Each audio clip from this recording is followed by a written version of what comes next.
Pag nagsasalita ako sa ganito, kinakasuhan ako. Nakakatatlo na yata. Valedictoria na yata ako dito eh. Ngayon pa man, nandun ako sa Villamor, March 11, 2025. Doon kami sa labas ng gate. Habang tumutulong din kami pag-file ng habeas corpus kasi alam namin kukunin. Iniisip namin baka may paraan. Gayun pa man, nung kami sa labas ng gate, sa init ng araw, tuloy-tuloy hanggang hapon, pinapakita talaga namin, dumadating pa yung mga tao. Mahal si PRD. Mahal natin, pero hindi lang tayo eh. Maraming nagmamahal sa kanya. Na-spoil din niya tayo sa totoo lang. Isang dahilan kung bakit kukunti din ang nakakapunta sa rally, humigi buhay natin eh. Nung dumating siya, na-survive natin ang COVID eh. Hindi ba napansin? Buhay tayo dahil sa kanya. Dahil sa kanya, ang daming nagawa. Mga airports, mga seaports. Nagkaroon tayo ng healthcare. Andito tayo sa labas ng PGH ngayong araw na ito. Ang PGH, isa sa pinakamalaking beneficiaryo ni PRD. 100 million kada buwan. Ang utos niya, ubusin niyo yan. Hindi yung magtira kayo, hindi yung maglagay kayo sa maleta para meron kami. Walang ganun. Sabi niya, ubusin niyo yun. Para sa mga mahihirap yan. Ibang klase, naririnig ninyo, yung presidente nagsasabi, itong pera, pera ng bayan, para sa bayan, para sa tao, unahin natin yung mahihirap. So March 11, 2025, yung kaisa-isang taong nagparamdam sa atin na meron pang gobyerno, na meron talagang nagmamalasakit, na merong leader na paglalaanan niya yung pera ng bayan na para sa bayan at hindi sinisiksik sa maleta na dinideliver ng mga Marines. Kinuha nila. Hanggang ngayon, hindi tayo sinasabihan kung paano nagawa yun. Hanggang ngayon, kahit ramdam na ramdam natin yung sakit na nawala siya sa atin, walang nagsasabi sa atin sa pinakamataas na upuan ng gobyerno kung bakit kamakailan lang sinabi ng Pangulo, kino-confirm ko, hindi na tayo babalik sa ICC. Ano yun? Consuelo? Natatakot kayo sa amin kasi hanggang ngayon nagdadalamhati kami. Hanggang ngayon hindi naiibsan yung sakit ng loob. Ilang beses pa kami magkakaroon ng presidente na ganyan? Ilang beses pa tayo nagkaroon ng presidente na nagsabi, free tertiary education para maahon kayo sa kahirapan. Yung pamilya ninyo magkakaroon ng college graduate. Lahat ng pamilya may pagkakataon na magkaganon dahil sa free tertiary education. Tama. Kinuha niyo yung isang tao na nagsabi, pwede kami umahon sa kahirapan. Pwede tayo, lahat tayo. Isa lang mag-graduate ninyo. Ang laking tulong sa pamilyang naghihirap. Tinaasan niya ang sweldo. Pasintabi na lang po, mga kawani ng gobyerno na nandito. Tinaasan niya sweldo nyo. Tinaasan niya sweldo ng AFP. Kasi kailangan naman may dignidad, di ba? Nag-aalay ka ng buhay. Andyan ka. Nilalagay ka namin in English.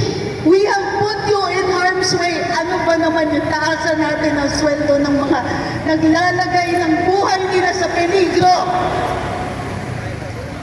The person who made that possible, kinuha nila. And up to now, we have no explanation.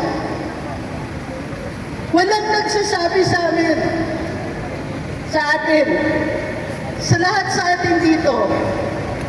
Walang nagsasabi, yeah, we're sorry. Walang nagsasabi, bakit nila ginawa sa atin ito? Wala man lang nag-a-acknowledge na nasaktan tayo doon.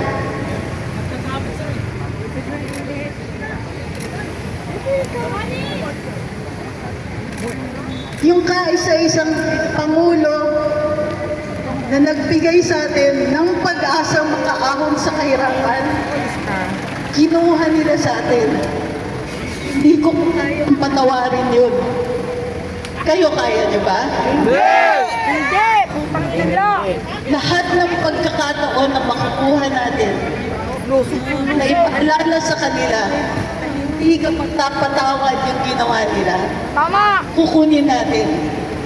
Di ba pagkakataon ganito, na makapagtipon-tipon, para paalala sa kanila, kinuha niyo yung leader namin. Mama! Kinuha niyo yung tao na nagpataas ng sweldo, nagbigay ng dignidad sa armed forces at sa PNP, nagbigay ng pag-asa sa mga pamilya makaahon sa kahirapan, nagbigay ng pag-asa sa mga pasyente, nagbigay ng pag-asa sa mga pamilyang nagkakaroon ng sakit ang mga kamag-anak. Alam niyo ba, na kahit isang miyembro lang ng pamilya ang magkaroon ng malubhang sakit, maaari nang maghirap ang pamilya ng isang henerasyon. Paano ka magpapaaral kung ubos ang pera mo sa kakapagamot? Paano ka magpapaaral kung ang breadwinner ng pamilya hindi mo mailabas sa ospital? Paano ka magpapaaral kung mabubiyuda ka, mabubiyudo ka, magbabayad ka pa ng utang mo sa ospital? Merong nakaintindi sa atin nun. Mayroong nakadinig sa dalamhati natin, sa hinanakit natin, na ang hirap ng buhay. O ngayon, may kiyama sa lintang silangan. Meron bang nagsasabi sa atin, huwag kayong mag-alala, aalagaan namin kayo. Huwag kayong mag-alala, lalagay namin ang mga capacity ng institutions para alagaan kayo kahit wala na kami dito. Hindi kayo magiging dependent sa mga politikong may maleta. Magdidepend kayo sa mga institusyon.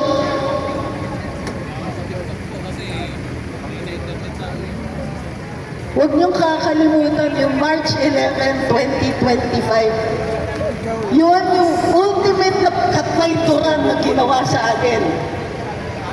Di bali yung soberanya ng Pilipinas. Di bali yung pakiramdam natin. Di bali yung kaliwat kanan na pagnanakaw, kaya nating tiisin, kaya natin mag-rally, kaya natin mag-critic, maging kritiko, kaya natin. Ang hindi natin kaya sa ngayon, patawarin ang kinuha nila si PRD sa atin. Na hanggang ngayon, walang eksplanasyon. Walang pakin. Wala man lang pagdadalamhati kasama sa atin. Ang pinibigay nila sa atin, pamilya, di na tayo babalik sa ICC. Hindi ko naman alam na pupunta ako ng Manila. Wari lang yun. Sinuko nyo eh. Sasabihin ninyo walang jurisdiction ng ICC. Kayo mismo, gobyerno natin mismo ang kumilala sa power ng ICC sa isang mamamayan ng Pilipinas. Hindi na kasi meron. Ihilingin ko lang sa inyo, araw-araw, kung kayo po ay nagdadasal pa, manalangin tayo. Nasigaw niya! Na isoli si PRD. Mga pasaway. May mga kabataan dito sa harap natin. O, ayan yun naman. Hey! Mga bata, alam niyo ba? Kung tinuloy nila yung free tertiary education, di kayo mag-aalala sa college niyo. Tandaan niyo yan. Dahil kay PRD nagkaroon ng free tertiary education. Tandaan niyo kung sino nagbigay niyan sa inyo. Muli, hihiling lang ako. Huwag niyong kakalimutan ng March 11, 2025. Sa lahat ng araw na nagtitipon tayo, sa lahat ng araw na may pagkakataon na paalala natin sa kanila. Kahit anong mambigay nila sa atin ngayon, parya yan eh. Pero mo, kaya ako nakarating dito. Parya yan, hindi nyo masusuklian yung katrayduran na ginawa nyo sa amin. One last. May 8, 2028. May election tayo. Huwag niyong kakalimutan. Ang tunay na desisyon natin sa May 8, 2028 ay ipabase natin sa March 11, 2025. Mabuhay ang Pilipinas. Mahalin natin ang bayan natin. Matuto tayo sa ehemplo ng mga tao Hindi kang na bayan. gumamit ng pera ng bayan para sa bayan. Huwag natin silang kakalimutan. Huwag natin kakalimutan yung isang tao na hanggang ngayon nakaupo sa selda sa Hague. He made it possible. Ang lesson natin kay PRD, kaya naman pala. Yun ang parati na sinasabi nun eh. May pera naman tayo eh. May pera ang bayan, kaya naman. Saan ka nakarinig ng presidente? Sunod-sunod na presidente, sinasabihan tayo na, di pwede, wala tayong pera eh. Itong Pilipinas, mahirap lang tayo, wala tayong pera. Ilang beses tayo nagpaayos ng mga seaport, ng mga airport, gumawa ng mga kalsada, naging posible ang ilang mga bridge, naiahon tayo sa COVID na bigyan ng ayuda, yung totoong ayuda na umaabot sa atin. Kaya naman pala, ibalik natin ang mga opisyales na magsasabi sa atin, kaya natin, gagamitin natin ang pera ng bayan para sa bayan. Maraming salamat po.